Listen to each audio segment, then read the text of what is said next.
kukikye ng'omukiiseewe nga representative we vaika gwe Katonda gwe yateeka wano nga gwe mukiiseewe akutoolerako katono gw'ofuuka omwebaza naye ye ensibuko y'okwebaza ye yennyini kwe kwebaza. Nolwekyo okwebaza kuno kunene nnyo kubanga byerimu kumanya ga Allah subhanahu wa ta'ala era ye yensibuko y'okwebaza. Ekigambo kwebaza ashakuru nti Katonda yebaza kitegeeza ki? Bw'okyogera Katonda bino nabagambye nti ekigambo kimu okyogera ku muntu kitegeeza kirala senga oba okitadde Katonda. Katugamba nti Katonda yebaza katate yebaza ani? Abakulu tugenda galaba amakulu gokuba nti Katonda yebaza ashakuru kyobadde ogenda okuba nti Katonda yebaza naye nga nkugambe nti ye Katonda kwekwebaza kwe kuba nti obuyinza bw'alina yabukozesa bulungi. Mutegeera obuyinza bw'alina obutaliiko kikomo Katonda abukozesa bulungi. Buli muntu yenna ng'olina obuyinza okwebazaako Katonda kwasinga okukwagala kwe kukozesa obuyinza obwo bulungi. Kale okulembeze oba oggwanga nga ekamanda emukiifu ne bwasaddaako esente ne bwakola ki Katonda takimubalaako nnyo amwagala kirala. Okwebaza kwe kulina kubeera kwa kika kirala, kulina kubeera okubanga asonyiwa abali mu makomera okwe kwebaza kwe. Kubanga kati gwe olina n'obusobozi obutalina bano kwekozesa obulungi obuyinza bw'olina. Kati Allah bw'akozesa obulungi obuyinza bw'alina mutegeera so nno ne bw'aba asazeeko okukola kiki teryamuvunaana olwamukozeseza obubi teryamuvunaana.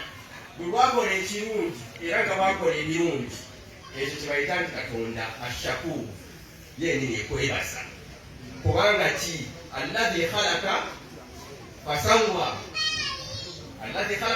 yagamba nti yoye bwe yali atonda yatereeza.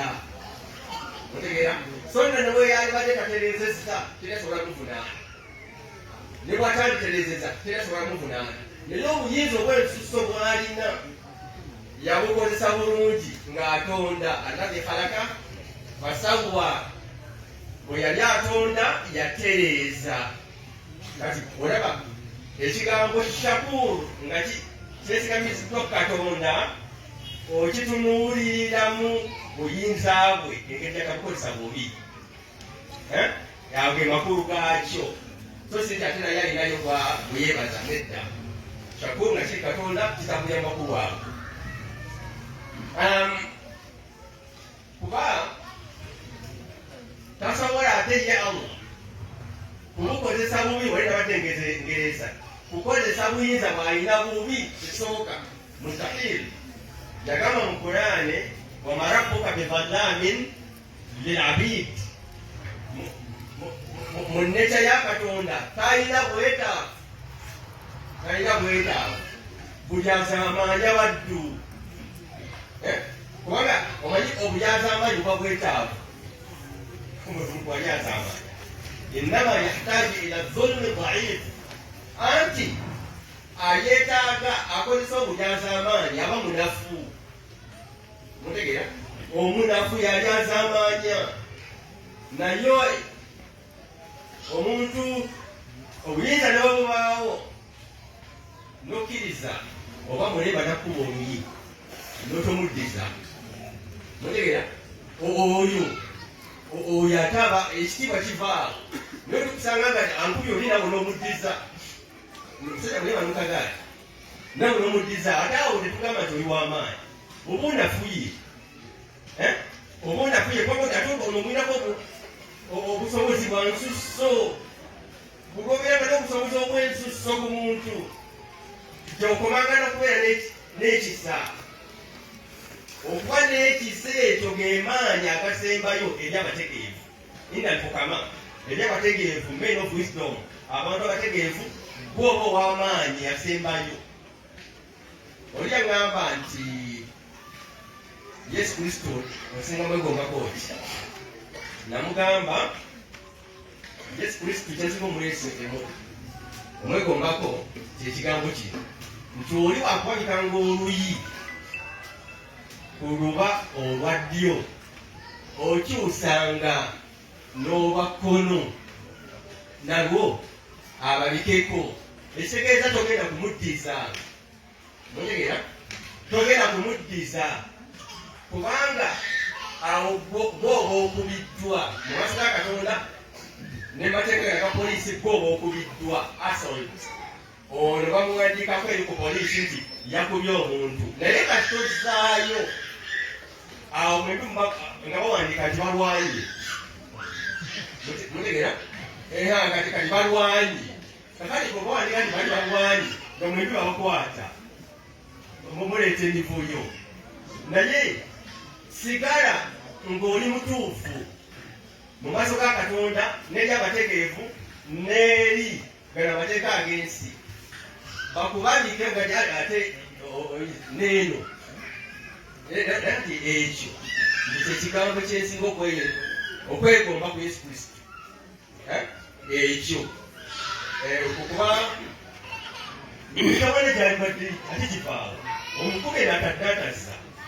Waliwo lyagamba nti oli musibu, oli musibu, oli musibu, oli musibu, niyetambulira namutumya bati dakiika niyetambulira. Wera buli musajja akuvumye muzibu temoto naga nti aŋŋambe nti oli musibu, oli musibu.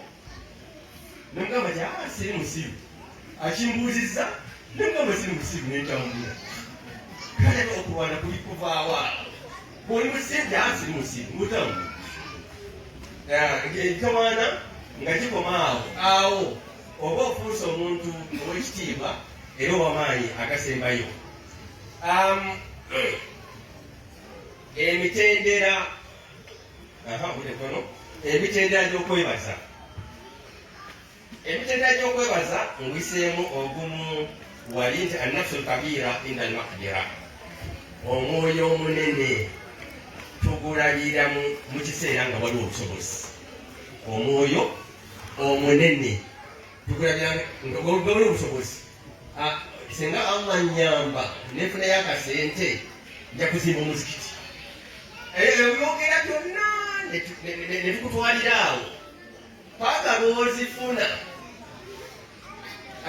ate nekikulema ogati singa Allah nzampa kino nazimba omuzikiti nzenze kanga tewayakwatidde nako. Osigala awo nga mutannagezesa. Naye omwoyo omunene tugulabirawa? Si wano ng'okyali mwavu nga senga funa akasente. Inda al-maqdira, obusobozi bw'obufuna era n'okituukiriza nga tugamba nti omwoyo ogwo munene. Mutegeera? Annafsu kabira inda al-maqdira. Annafsu kabira kwe kubanga osonyiwa nga tolina obusobozi. Bwe lw'osonyiwa nga tolina obusobozi, eshukuru yo esingira ddala mu maaso ga Katonda nga tonnagenda mwezi oba baana waka oba abalala bonna nabagamba eddala bino mukulembeze w'eggwanga kibwe bityo busobozi n'otokukozesa bubi ewali ewali eshukuru yo esingira ddala munene. Laba aya eno قال الذي عنده علم من الكتاب وإن نبي سليمان غير كوكوليتا namulondo y'omukyala kwini nzikandete namulondo eyo nga tonnavaawo wano omusango ogwagamba efrit omusango gwagamba bwegutu nga tutunava wano nga nzegiresi kale lazi inda ilmu min alkitabu naye newabeerayo omuntu nga yakozesa nnyukuta mu kitabo nobeerayo omuntu nga yasoba nnyukuta alifu bette kafu haya ain swad ha mim ain sin kafu bwe yazoogera namulondo ne jaman inda ilmu min alkitabu nokuteza omuzi size ngenderera n'agamba nti falamma ra'ahu mustaqarran indahu qala hadha min fadli rabbi